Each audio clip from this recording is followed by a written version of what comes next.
Salut à tous et bienvenue dans l'Antre. On se retrouve aujourd'hui pour une nouvelle présentation de réplique d'Airsoft. Il s'agit d'une réplique qui m'a été envoyée par Kajiworks, leur nouveau bébé en format high kappa, le KP19. Allez, c'est parti.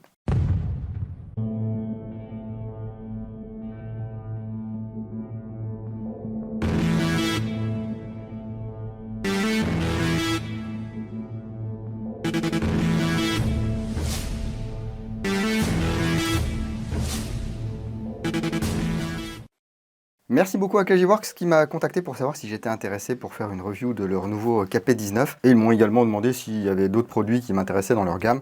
On verra donc dans quelques semaines un de leurs M4 GBBR. J'étais curieux de voir à quoi ça ressemblait. Et on verra ça ensemble. Mais là, on va se concentrer sur ce KP19. Alors, j'ai trouvé quelques tarifs, je vous mets ça à l'écran. Ça fait un certain temps que Kajiworks a fait de la réplique d'Airsoft, que ce soit pour eux ou que ce soit en OEM, que ce soit pour ASG, que ce soit pour Secutor ou d'autres. Et globalement, ça fonctionne pas trop mal et on a une bonne qualité de fabrication. Donc là, on peut le voir sur la boîte, il y a quand même un look assez badass sur ce KP19 et ils en ont profité pour m'envoyer les petits accessoires qui vont avec, parce que sur la boîte, on voit ici voilà, qu'on peut mettre un RMR, mais il me semble que la plaque n'est pas fournie d'origine. C'est un parti pris parce que toutes les personnes qui achètent un KP19 ne vont pas forcément vouloir y monter un RMR. Mais moi je me dis qu'il peut le plus, peut le moins. Donc avoir la plaque par défaut dans la boîte, ça serait pas mal. Donc ici on va retrouver le manuel d'utilisation.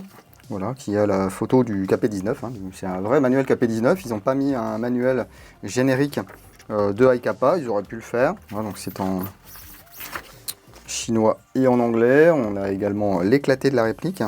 Ensuite on trouve un petit sachet de billes, un petit sachet avec des clés Allen. Donc, ici la plaque RMR avec les vis. Et ils ont été mignons, ils m'ont mis un chargeur CO2. Il me semble que d'origine c'est à gaz. Donc on va pouvoir tester les deux. Et puis bien sûr il y a le KP19. Alors on voit qu'il y a l'emplacement ici pour une tige de nettoyage et de débourrage, mais elle n'est pas dans la boîte. Alors est-ce un oubli ou est-ce qu'elle est tombée lors du transport ou quoi et puis elle est définitivement perdue? Ça je ne saurais pas vous le dire, mais je vous propose qu'on se concentre surtout sur cette réplique.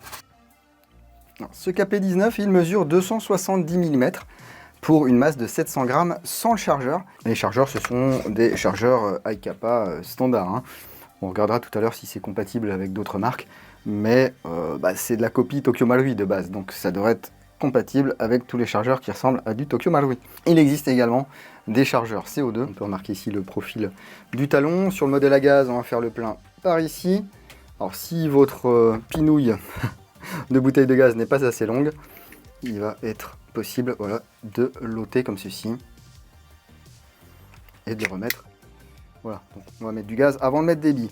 On ne va pas retrouver spécialement de marquage sur cette réplique. Alors déjà parce qu'elle arrive directement de chez Kajiworks, donc il n'y a pas du bit 6 mm, du pentagone avec du F ou quoi que ce soit. Et c'est pas une réplique d'armes connue et licenciée, on va dire. Donc là on est plus sur un lanceur que sur une réplique, mais j'utilise quand même le terme générique réplique. Hein. Donc high kappa oblige, on a toute cette partie, la pontet plus le grip qui est en plastique. On peut voir ici l'emplacement pour le pouce, voilà, qui n'est pas présent de l'autre côté, donc c'est pas un grip qui est forcément ambidextre, même si les gauchers ne seront pas vraiment gênés hein, par la structure de ce grip. On peut voir ici l'estrie, donc c'est du polymère fibré. Hein. Voilà. Cet espace il est conçu pour avoir accès plus facilement au bouton d'éjection du chargeur, et on peut voir que le bouton d'éjection du chargeur est lui-même étendu. Il a une texture qui rappelle le grip. On a une extension de Magwell qui est en alu. Alors, si vous ne voulez pas la garder, eh bien vous l'ôtez et vous trouvez une goupille plus courte pour pouvoir réassembler les pièces. Et là on va pouvoir venir voilà, intégrer le chargeur.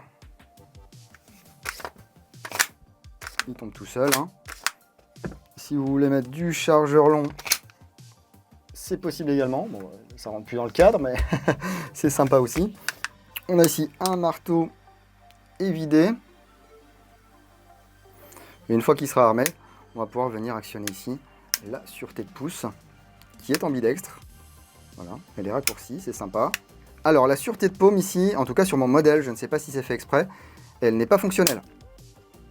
Voilà, alors est-ce qu'ils se sont dit, du coup on va la condamner ou quoi? Parce que normalement ça va fonctionner avec un ressort et tout. Là, c'est pas fonctionnel. Moi, ça me dérange pas plus que ça, mais c'est vrai que ça tranche par rapport aux autres high kappa. Ici, on peut voir donc l'undercut au niveau du pontet. On a quand même de la place ici, une texture à l'avant, et puis une queue de détente plate avec une petite vis de réglage. Voilà. C'est de l'alliage. Je ne sais pas si c'est peint ou si c'est anodisé. En tout cas, si c'est anodisé, c'est très très léger. Et ici, si on a des sûretés de pouce qui sont sous-dimensionnées, eh bien l'arrêtoir de glissière, lui, il est surdimensionné, ce qui fait qu'on va pouvoir également l'actionner avec le pouce. Le cycle est hyper doux. Ça fait plaisir. Là, j'ai rien lubrifié, on y remettra un petit coup, hein. Mais ça glisse, c'est très chouette. Au niveau du rail ici, on peut voir qu'il y a beaucoup d'emplacements. Est-ce que je vais pouvoir y glisser ma Surefire? Parce que souvent, ils sont quand même... Ah, ça c'est cool. Souvent, ils sont un peu surdimensionnés. Et du coup, les lampes qui se glissent, et ben, en fait, elles peuvent pas se glisser. Là, j'ai pas de souci à mettre ma Surefire. Donc, c'est pas mal. On peut voir ici, sur cette structure hein, qui est en alliage, on a des petits cuts pour gagner un petit peu de poids. Au niveau de la glissière, eh bien, on a pas mal d'usinage. On a 2 ports ici qui nous permettent de voir le canon flûté. Voilà, couleur bronze. C'est un canon fixe en alu CNC avec un filetage 14 mm CCW, donc anti-horaire. Et qui dit canon fixe dit stabilité de tir. Vous voyez ici, il ne bouge pas, il ne remonte pas. C'est très bien, il est très très joli. Donc, un port ici également sur le dessus. C'est une très belle glissière. Ici, on peut voir 2 vis qui vont nous permettre de détacher cette plaque. Le compensateur qui est également en alu CNC. Voilà. On a 2 vis d'arrêt ici, très sympa, très agressif. Et puis donc des organes de visée composés ici d'un guidon avec un morceau de fibre optique et d'une hausse fixe, voilà, avec 2 petits morceaux de fibre optique. Bon, ici au gaz,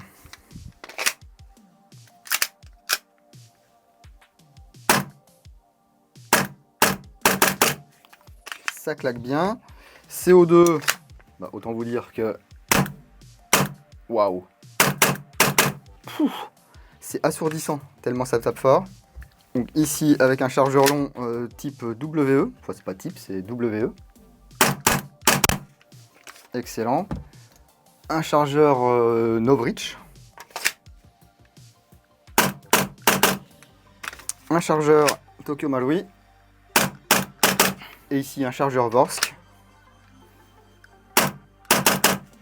Ok, donc ça mange tout, hein. On voit de toute façon qu'au niveau des gaz routes, il y a très peu de différence entre les différentes versions.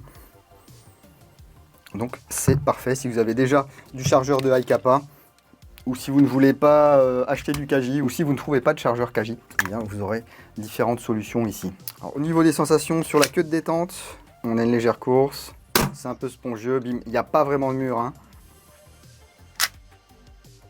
Le reset est un peu long. Ouais, c'est assez souple, hein. Voyons voir à combien ça part.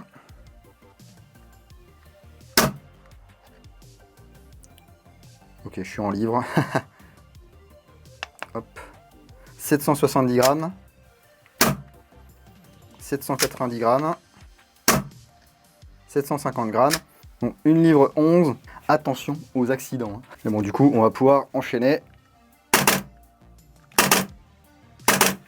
Et je n'ai qu'une envie, c'est de vous amener au Chronie et sur cible. Mais avant cela, on va passer à la monétisation de cette vidéo qui est assurée par NaturaBuy. NaturaBuy, le marketplace de l'outdoor, de la chasse, de la pêche, du tir de loisirs, de la collection et du gear. Ouvrir un compte sur NaturaBuy vous permet d'accéder à plus de 40 000 références concernant l'airsoft sur des objets neufs ou d'occasion, disponibles chez des vendeurs pros comme chez des particuliers. Vous pouvez également profiter des enchères, du paiement en plusieurs fois et de la garantie 30 jours heureux et remboursés. Et vous pouvez également revendre vos objets sur NaturaBuy moyennant une commission de 10% qui permet de rémunérer les gens sur NaturaBuy et bien sûr de faire tourner le site, hein. N'hésitez pas à me faire vos retours sur NaturaBuy si vous êtes utilisateur, que vous soyez acheteur ou vendeur. Eh bien ça m'intéresse, vous pouvez le faire dans la partie commentaires sous cette vidéo. Allez, place au tir.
Eh bien, écoutez, c'est très plaisant à utiliser.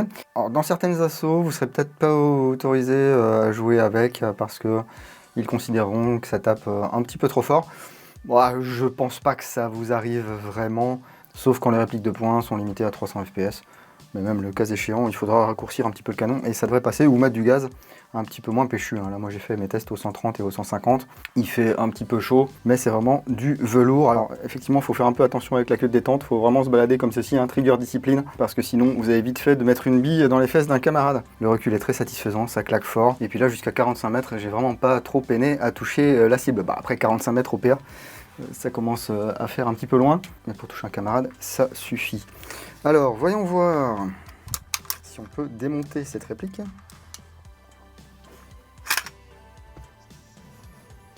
Ok, et attendez, je vais vous montrer quelque chose. KJ-Works a vraiment fait les choses bien sur cette réplique. Ils ont mis un interne en acier. Donc là, même le marteau, en fait, est en acier. Le reset ici est en acier. Donc c'est très très sympa. Hop là, c'est rigolo. Voilà pour le valve knocker. Hop. Donc interne en acier sur ce KP19. Donc c'est vraiment chouette. Le réglage du hop-up se situe ici. Et il y a des clics. On va voir comment c'est fait.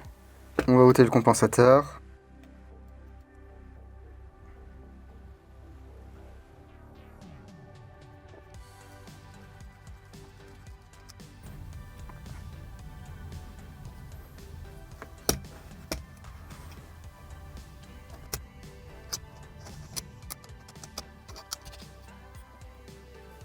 Beaucoup d'alu sur cette réplique. La tige guide est en acier. Le canon. On voit que le bloc hop-up est fixé au canon par une petite vis ici. Donc, le bloc hop-up ici noté 19. Le nozzle ici, monté sur ressort. Le blowback housing est également en aluminium. Le bloc hop-up ici, on voit qu'on a une patte assez large. Le canon noir assez léger. Là j'ai un 606. La patte ici. La molette de réglage. Alors la spirale elle est pas si longue que ça. Ouh là là. Et là c'est le drame. Vous voyez j'ai fait sauter ici. Voilà. Un ressort et un petit poussoir. Je sais pas où ils allaient. Heureusement qu'il allait éclater. Et ça vient se mettre en tension ici. Donc si vous n'en voulez pas, parce que vous dites bah moi j'aimerais bien avoir un réglage entre deux clics et tout, et bien vous virez juste ces deux pièces et ça vous permet d'avoir une molette classique. Donc le joint de hop-up c'est un joint type VSR10 classique. Alors il fonctionne bien de base. Et si vous voulez mettre autre chose, vous pourrez mettre autre chose. Et le canon, eh bien c'est un 110 mm. Donc si vous voulez mettre par exemple un 89 mm à la place pour perdre un petit peu en vélocité, vous pouvez le faire. Bon, ici on va pouvoir également dévisser ces deux vis. Voilà, ôter ce bloc. Donc là, on voit le blowback housing en alu avec le ressort. On va venir monter cette fameuse plaque. Voilà, donc on a deux petits picots ici qui viennent se mettre comme cela. Et regardez, ce qui est sympa, c'est que c'est une plaque avec de multiples orifices. Ce qui fait qu'on n'est pas cantonné à un seul modèle de points rouges. Alors, si vous voulez mettre une petite goutte de Loctite, n'hésitez pas. On fera un filet moyen, ça suffit. Ici, on a différents types de vis. Voilà, pour adapter différents types de RMR. Qu'est-ce que j'ai sous la main? J'ai le Tokyo Marui, qu'on va pouvoir mettre plus ou moins en arrière. Parce que ça va être ces vis, elles vont être longues. Elles vont être trop longues ces vis. Donc on va prendre les vis Tokyo Marui. Et voilà. Remontons tout cela. Le joint est un peu dur, mais ça fonctionne bien quand même. Si vous voulez mettre quelque chose d'un petit peu plus souple, c'est possible.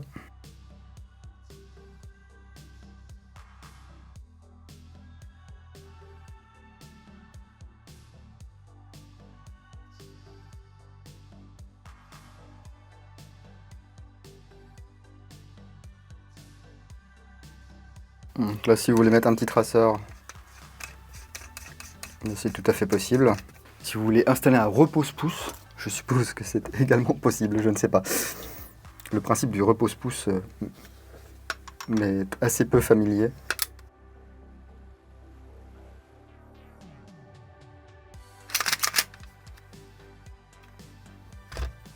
Et hop là. Bien écoutez, encore du bon travail de Kajiworks avec ce KP19. Un interne en acier, un canon fixe en alu CNC, le compensateur assez badass en alu CNC, monté sur un filetage de 14 mm anti-horaire, de bonne performance en sortie de boîte. Ça tape bien au gaz, ça tape très bien au CO2. On n'a pas une énergie en sortie de bouche qui est phénoménale, donc ça va pouvoir être jouable quasiment partout. À vous de voir si vous êtes sensible à ce genre de design. C'est pas forcément mon cas, enfin je joue très peu au high kappa, mais là j'avoue que franchement, il est réussi, c'est sobre, et en même temps, ça claque quoi. Tu mets des marquages TTI et tu donnes ça à John Wick, il va faire des ravages. Hein. Et d'ailleurs, en parlant de John Wick, je fais aussi un petit peu mon auto-promo. Les nouveaux patchs de l'antre sont disponibles depuis quelques semaines. Le John Ding, avec la devise Fortis Fortuna Adiuvat, la fortune sourit aux audacieux.